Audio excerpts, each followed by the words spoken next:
There's a moment, and if you've spent enough time around spacers, you've heard stories like this, where someone in a room decides that a person doesn't matter. You can feel it before it happens. It's in the way they look at you, or rather the way they don't. I've been a flight coordinator at Helios Docking Authority for 11 years. I've processed thousands of transit manifests. I've watched species from 47 different star systems walk through those bay doors, some crawling, some floating, two that had to be wheeled in a pressurized container because their biology couldn't handle our atmospheric blend without preparation. I've seen a lot, but the day pilot Marcus Hale got assigned to ferry the Vethari noblewoman Lady Saravin Kalos from Helios Station to the Conclave Summit on Predor IV, that's the day I started keeping a private journal. Because some things you don't want to forget. And some things, once you know them, you can't unknow. Let me back up. Helios Docking Authority, HDA, as we call it, sits at the edge of the Kepler corridor, which is the main artery of interstellar traffic between the inner rings and the outer colonial territories. Think of it as an airport, an extremely large, extremely complicated airport, with the added challenge that roughly 40% of the beings passing through it evolved on worlds that consider your home planet a charming biological accident. Humans didn't join the galactic accord the way the history feeds like to tell it. We didn't walk in with open arms and get welcomed with celebration and speeches. We stumbled in. We crashed a Vethari survey vessel. Technically, a 19-year-old navigation cadet named Priya Chandrasekaran rerouted our first long-range probe into their sensor grid by accident, and spent the next 8 months negotiating non-aggression clauses, while every major species in the Accord quietly argued about whether we qualified as sapient enough to warrant formal recognition. We got in eventually, but the attitude, that lingered. The Vethari in particular have a long memory. They're an old civilization. When I say old, I mean their recorded history predates human agriculture by 40,000 years. They've been sailing between stars since before we'd figured out the wheel was round. They have architecture on their homeworld that's older than some of our extinct species. So yeah, they have opinions about humans. And those opinions are not flattering. Marcus Hale reported to Bay 17 at 0600, which was 40 minutes before his assigned briefing time. I know because I was already there reviewing the transit manifest, and I watched him walk in. He was, I want to be careful how I describe him, because Marcus is not the kind of man who likes being described. He's the kind of man who exists in a room and doesn't announce it. Medium height, not particularly broad, dark hair that needed cutting about 3 weeks ago and clearly hadn't gotten the memo. He had the particular posture of someone who spent a lot of time in cockpits, slightly forward in the shoulders, a little compressed through the spine, like his body had learned to make itself smaller by default. He was wearing a standard-issue HDA pilot coverall, gray with the orange trim that marks our transit division. Nothing special, no insignia. He carried a single bag over one shoulder and a thermos of what I would later discover was coffee so strong it could dissolve mild alloys. He looked at the manifest board, confirmed his assignment, looked at the ship, a Meridian-class diplomatic courier, sleek and comfortable, not a combat vessel by any measure, and then he looked at me. "Coordinator Chen," he said. "That's me," I said. "You're early." "Yeah," he said, like that explained everything. It sort of did. He set his bag down, picked up the pre-flight checklist, and started walking the exterior of the ship without being asked. Not showing off, not performing, just doing the thing that needed doing. I'd worked with a lot of pilots. Marcus did something that most of them didn't. He actually looked at the ship, not the readouts. The ship. Running his hand along the hull plating, checking the seal on the cargo bay doors, crouching to look at the undercarriage thrusters. "Good condition," he said when he came back around. "Meridian class is well maintained," I said. "Portside stabilizer coupling has some wear. It'll hold, but someone should log it for the next service interval." I made a note. Sent it to maintenance. They confirmed he was right. That was Marcus Hale, 40 minutes before the most uncomfortable diplomatic passenger boarding I've ever witnessed. Lady Saravin Kalos arrived in Bay 17 at 0658 with an entourage of 4. I want to be precise about this because the entourage matters. There were two Vethari honor guards, tall, iridescent-scaled, wearing the formal carapace armor of House Kalos, which is dark violet edged in what I can only describe as shifting silver.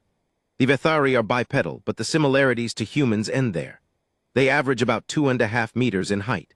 Their faces are angular, almost architectural, high-ridged brows, flat nasal slits, eyes that are entirely reflective, like mirrors set into bone.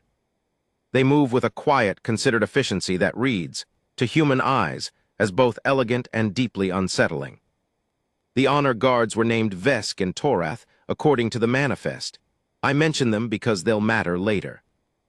Then there were two human attendants, contracted staff from the diplomatic agency the Kalos household used when traveling in human-administered space. A young woman named Dia and an older man named Callum. Both of them wore the gray and silver of contracted diplomatic service. Both of them had that specific expression people get when they've spent too long working adjacent to someone important, careful, watchful, quietly exhausted. And then there was Lady Saravin Kalos herself. I'm going to try to describe her without being either dismissive or overcorrecting, because she was genuinely striking, and I think that's worth acknowledging honestly. She was, even by Vethari standards, remarkable, taller than her guards by a few centimeters. Her scales, and Vethari have them along their neck and the ridge of their skull and the backs of their hands, were a deep, almost luminous blue-violet. She wore formal traveling attire that I later learned cost more than my annual salary, and she wore it like she'd been born in it, which she probably had been in every way that mattered. Her eyes were the particular mirror silver of high-caste Vethari, polished to a reflective clarity that made it genuinely difficult to tell where she was looking.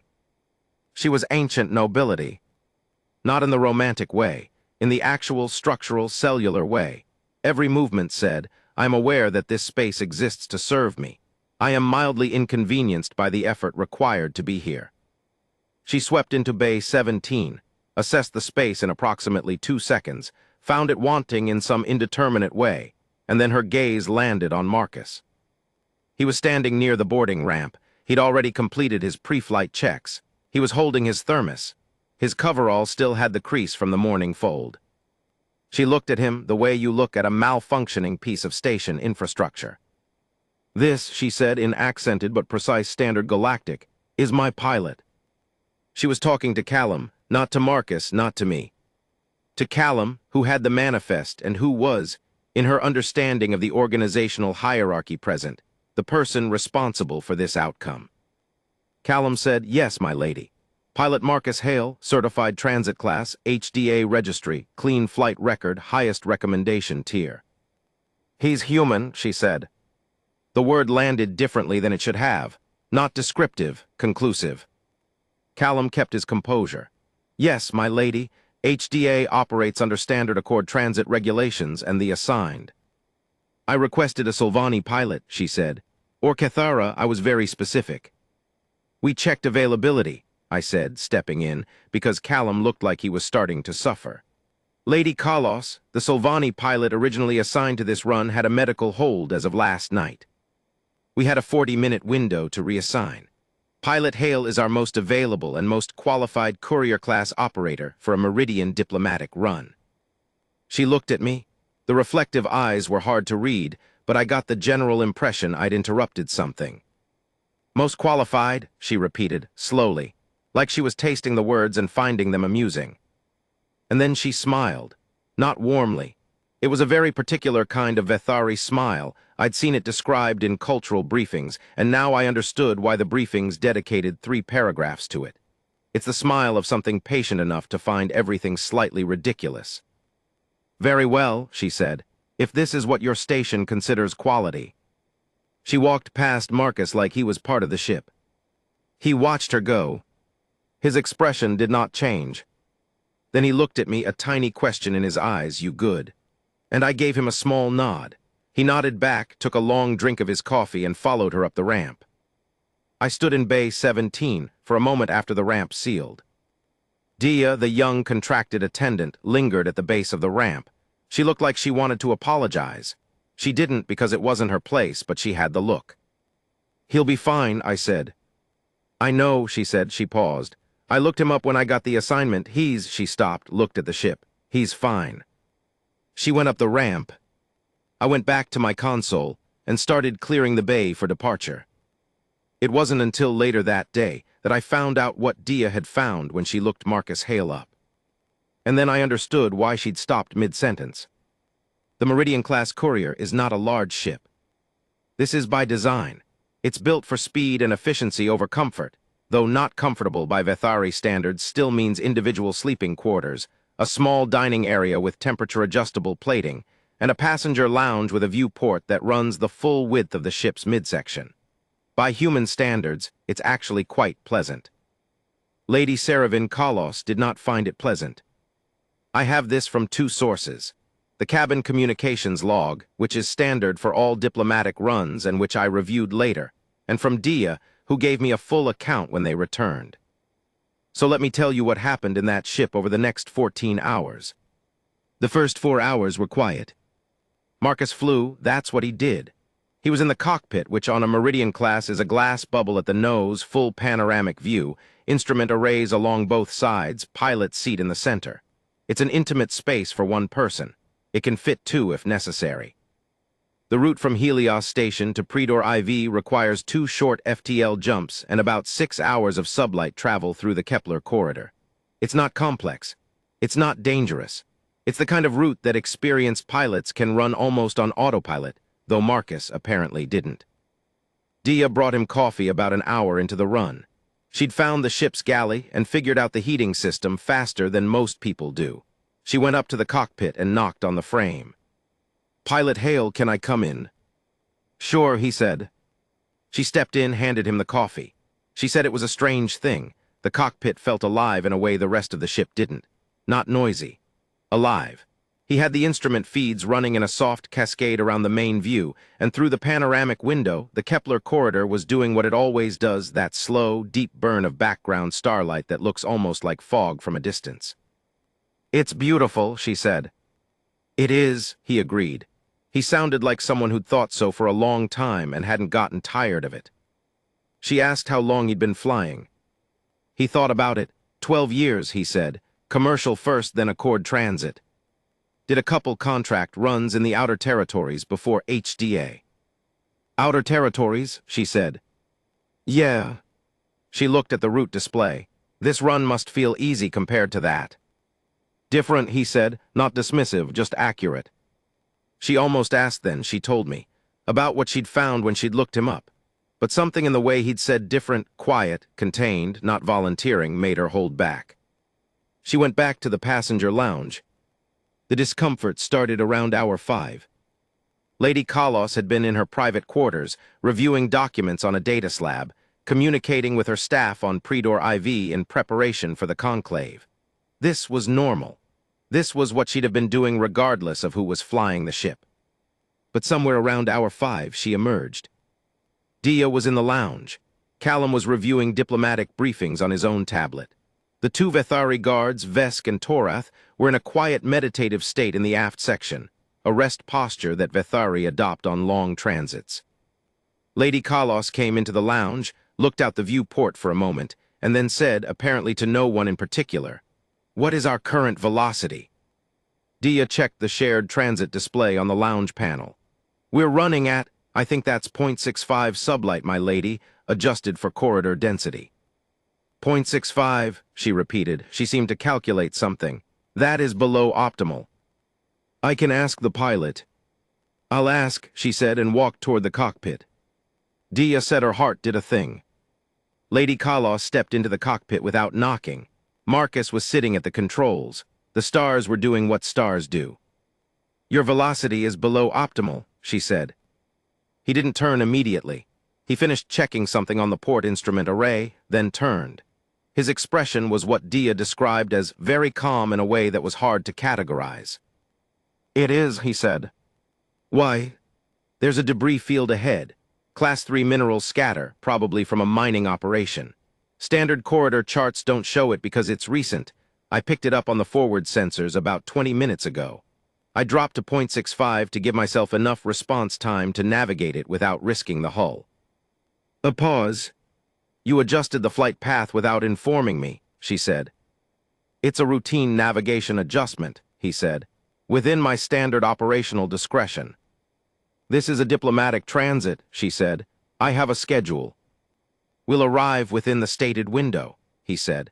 We might land 30 minutes closer to the outer edge of the window than the center, but we'll be there. She was quiet for a moment, looking at him. He looked back, not with challenge, with patience, Dia said, like someone waiting for a question he'd already answered. The Silvani pilot I requested, she said, would have calculated a lateral deviation before entering the corridor. I calculated one too, he said. The debris field extends approximately 4,000 kilometers in both lateral directions. Going around would cost more time than going through carefully. Another pause. You chose to go through it. I chose the faster option that keeps the ship intact, he said. Yes. She looked at the stars for a moment. At the forward sensors, which were showing the leading edge of the debris field, a soft scatter of returns on the display. I hope, she said, that your confidence is based on more than assumption. It's based on the sensor data, he said, and about 400 hours of similar navigation. She made a sound. I cannot render it exactly. Dia tried to describe it to me, and the best she could do was like a very controlled version of someone finding something distasteful. It wasn't quite dismissal. It was something more refined than that. Like she was cataloging this interaction as evidence of a general theory she already held. She went back to the lounge. He went back to flying. The debris field took 41 minutes to navigate. I've seen the flight log. I've looked at the sensor returns and the thruster adjustments Marcus made in that 41-minute window, and I want to tell you something. What he did in there was not routine. It was, from a technical standpoint, extremely good flying. The debris field was denser than the initial scan suggested. They usually are, because the fine material doesn't show up clearly until you're committed to the approach. He made 7 significant course adjustments, twice pulling the ship through gaps in the scatter that had about 40 meters of clearance on either side. On a ship the length of a Meridian-class courier, 40 meters is not a lot of margin. He didn't say anything about it to the passengers. He just flew. When they came out the other side, the stars opened up again, and he increased back to .8 sublight to make up some of the time. Dia said you could feel the moment the ship's motion settled, like something that had been very slightly tense just let go. She'd been watching the sensor display in the lounge. She understood what she'd seen. She looked at Callum and he looked at her. Neither of them said anything out loud. The comment happened 2 hours before arrival. Lady Kalos had come out to the lounge again. She was in a better mood. Her communications with the Predor IV staff had apparently gone well. She'd eaten, she'd reviewed her conclave materials, and she was in that particular state of comfortable self-assurance that powerful people enter when the day seems to be going adequately. Dia was at the small table reviewing her own notes. Callum had gone to rest. The lady looked out the viewport at the stars. This ship, she said, handles adequately. It's a good ship, Dia agreed carefully. For a human vessel, the lady added, not harshly, just as a clarification. Dia let that go. Then your pilot, Hale. She said the name like it was an unfamiliar object she was holding at arm's length. How long has he been in transit service? I think he said about 12 years flying. Maybe 4 or 5 with HDA. And before that? He was in, I believe, the outer territories, Dia said. Colony runs. The lady's tone suggested this was, if anything, slightly more respectable than what she'd assumed. I'm not entirely sure, Dia said carefully. The lady made a small sound. Then, humans, she said with what sounded like studied patience, have been in space for what, 90 years? 93. 94, I think, Dia said. 94, she repeated. The Vethari have been charting star systems for 40,000 years. She wasn't saying it to wound. She was saying it the way you state a mathematical fact. I don't doubt your pilot is competent. I'm sure he is competent for human standards. But there's a reason I requested a pilot from a species that has been doing this since, before your kind had figured out atmospheric travel. Dia said something polite. She didn't disagree. She didn't agree. She just let it pass. But she was looking at the door to the cockpit when she said it. And so, as it happened, were the 2 honor guards. Vesk spoke. This was notable because Vesk had been almost entirely silent since boarding. The Vethari honor guards operate in a specific professional register. They don't engage casually with contracted service staff, and they engage with their noble charge only when spoken to or when duty requires. It's a formal structure. But Vesk spoke. He said in Vethari, which Dia had a working knowledge of from her diplomatic training, something that roughly translates to, "I looked at the human's record." The lady turned to him. "When?" she said, in Vethari.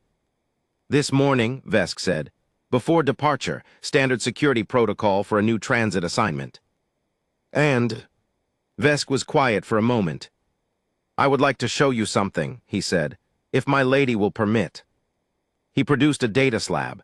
He'd pulled Marcus's HDA service record, standard stuff, the kind that's accessible on the Accord Transit database. Then he'd kept pulling. What he showed her, Dia couldn't fully see from her angle, but she saw the lady's face.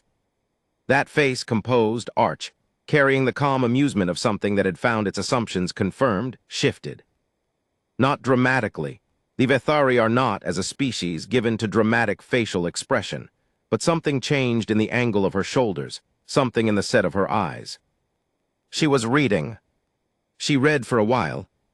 Then she handed the data slab back to Vesk and looked at the door to the cockpit. Just looked at it. Dia said the lady didn't say anything for almost a full minute. And then she said, quietly, not with her usual precision, "How did I not see this before boarding?" Vesk said, "It is not in the standard transit registry, my lady.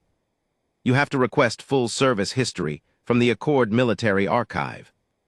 "He's not in the military anymore." "No," Vesk said, "he's not." Another silence. Dia, very carefully, did not ask what they were talking about. She didn't have to. "I'm going to tell you what was in that record. I looked it up after the run. Dia had looked it up before. Vesk had looked it up the morning of, and I'm sure after what happened a few other people pulled it too. Marcus Hale enlisted in the Earth Colonial Defense Force at 22 years old. This was during the Outer Territory period, roughly 20 years ago, when human colonial expansion was pushing into frontier systems that were, by Accord standards, theoretically administered but practically unsupported.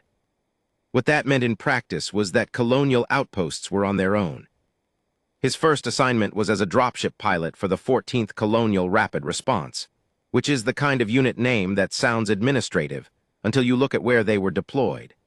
He flew extraction runs into contested frontier systems, worlds, where the megafauna and environmental conditions were classified, in the old Accord taxonomy, as Deathworld tier. Meaning, native biology so aggressive and lethal that standard operating procedures treat the entire planet as a hostile combatant. Earth, as a point of reference, is a death world. The Vethari word for it, I looked this up specifically, translates loosely as the Screaming Rock. The older Vethari survey logs from first contact contain entries about the biological density of life on Earth that read, in translation, like barely suppressed horror. Everything on this world appears to be attempting to consume everything else. We cannot determine a safe landing zone. We recommend immediate withdrawal pending further study. We live there. We evolved there. Marcus grew up in British Columbia, which contains bears, cougars, wolves, a particularly aggressive species of wasp, and enough terrain to kill you multiple ways before breakfast. I mention this not because it's relevant to the technical record, but because it provides context. He flew extraction runs for 4 years. During that time, his unit made contact with, this is where the record gets specific in ways that are difficult to summarize quickly, 3 separate categories of threat.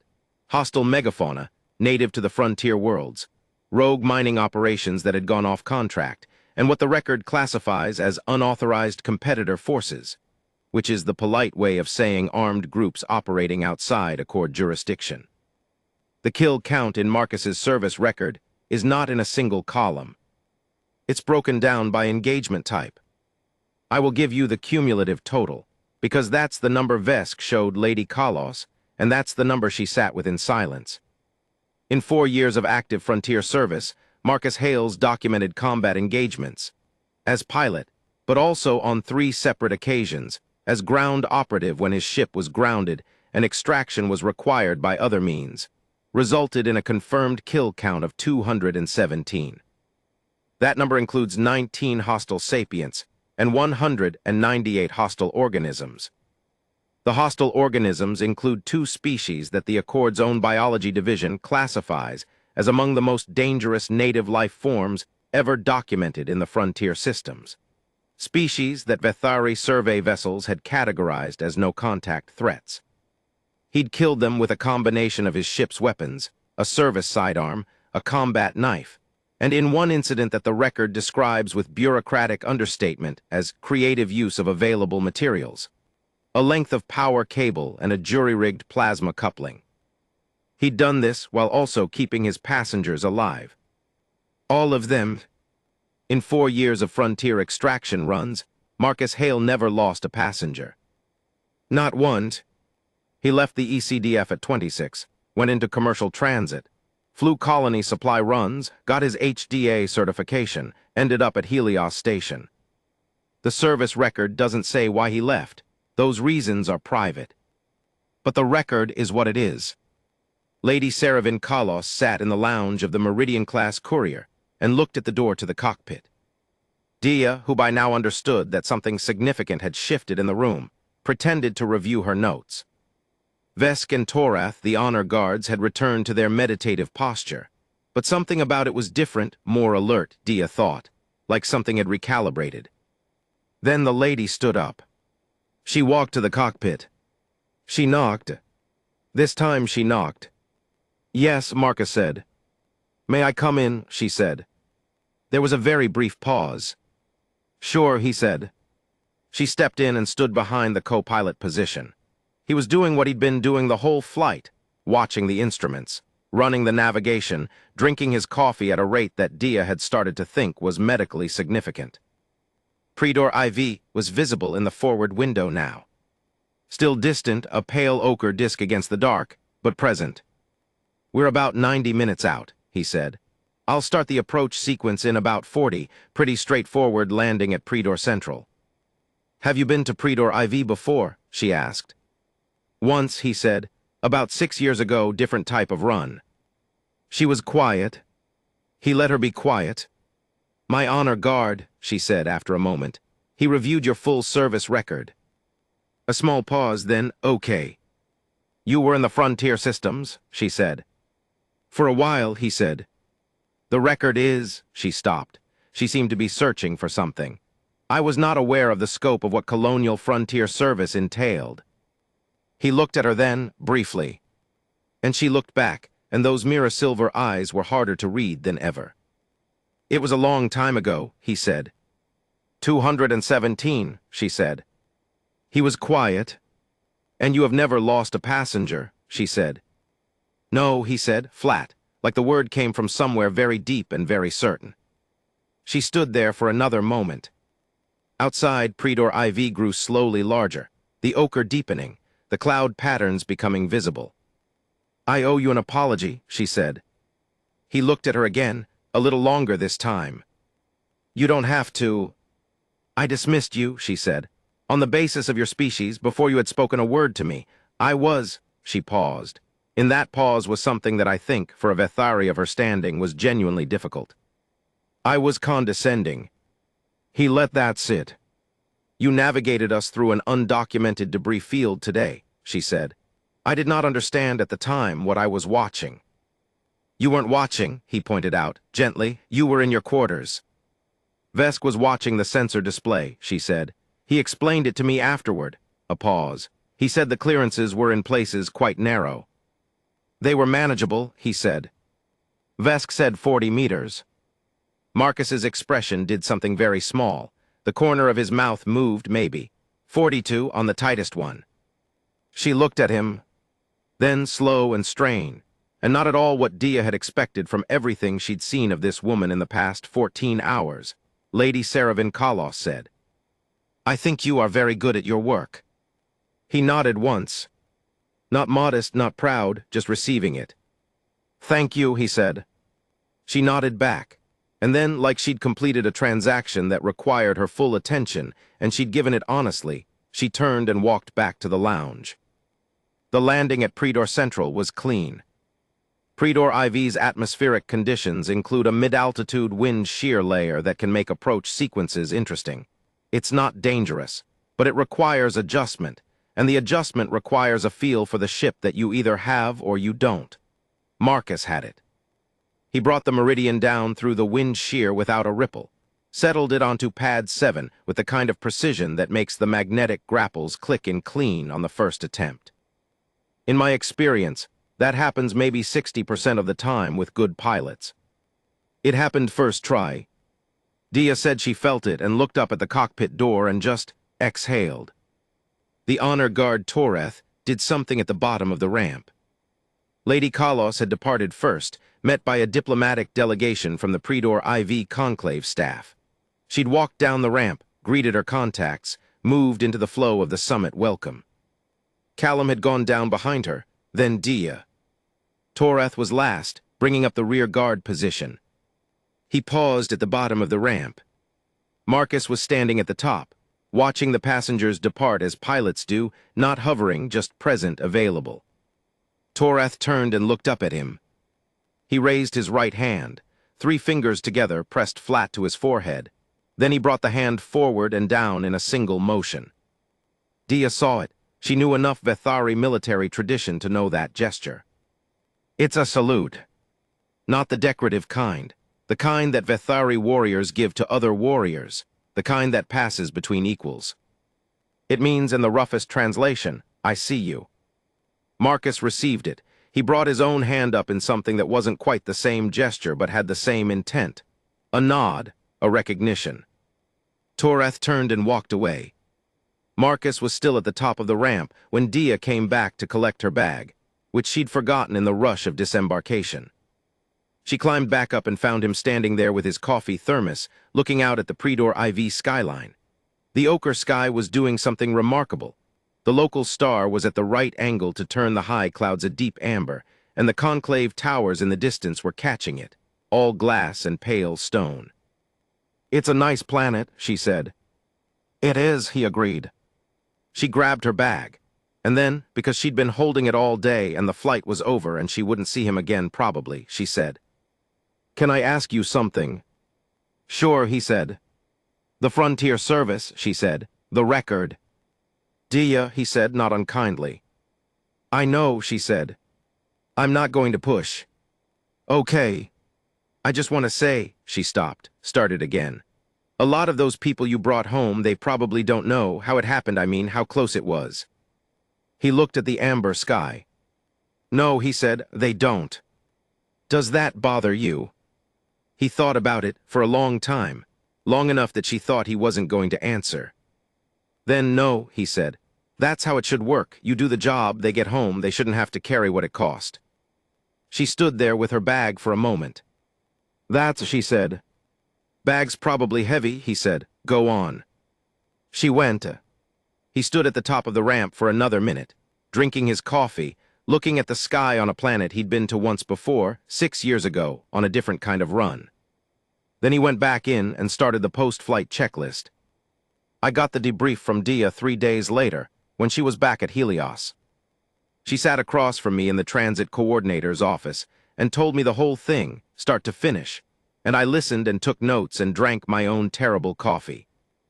When she was done, she said, "He never mentioned it, the whole flight. He never once said anything about it. Not to make her feel bad, not to defend himself. He just flew the ship." "Yeah," I said. "She apologized to him," Dia said, "and he just received it like it was adequate, not magnanimous, not dismissive, just adequate." "He seems like that kind of person," I said. "What kind?" I thought about it. The kind who thinks doing the job well is the whole point. She nodded. Then she said, "His kill count is 217. "I know," I said. "I keep thinking about that number," she said. "And then I keep thinking about the number 0, which is how many passengers he's lost." She picked up her bag. "I know which number matters more to him," she said. "I just think that's worth saying out loud." She left. I sat in the coordinator's office for a while after, looking at the bay floor. Outside the windows, Bay 17 was empty. Marcus's ship had been cleaned and refueled and reassigned. He'd taken a turnaround run to the Solvani outpost on the edge of the corridor. New passengers, new route. Same thermos, probably. There's a thing that happens when the galaxy decides a species doesn't quite measure up. It's subtle, it accumulates. Every comment, every look, every room that makes you feel like infrastructure rather than a person in it. The Vethari have 40,000 years of being sure of themselves. They earned that, in some ways, they really have charted systems we haven't discovered, built things we're still trying to understand, maintained a civilization through periods that erased other species from the record entirely. But sureness becomes something else sometimes. It becomes the smile you give before you've checked your assumptions. It becomes the word human used like a limitation. It becomes looking at someone holding a thermos in a flight coverall and seeing cargo rather than a pilot. Marcus Hale never tried to prove anything to Lady Saravin Kalos. He didn't need to. He navigated the debris field. He landed the ship. He kept the passengers safe. He did the job the way he always did it, fully, quietly, without requesting acknowledgement. The record did what records do. And Torath, who had been reviewing the service archives since 0500 that morning, who had known for 9 hours what he was riding with, raised his hand at the bottom of a ramp on an ochre world, and said with 3 fingers and 1 motion, "I see you. I've been a flight coordinator for 11 years. I've processed a lot of manifests. I've watched a lot of people board a lot of ships.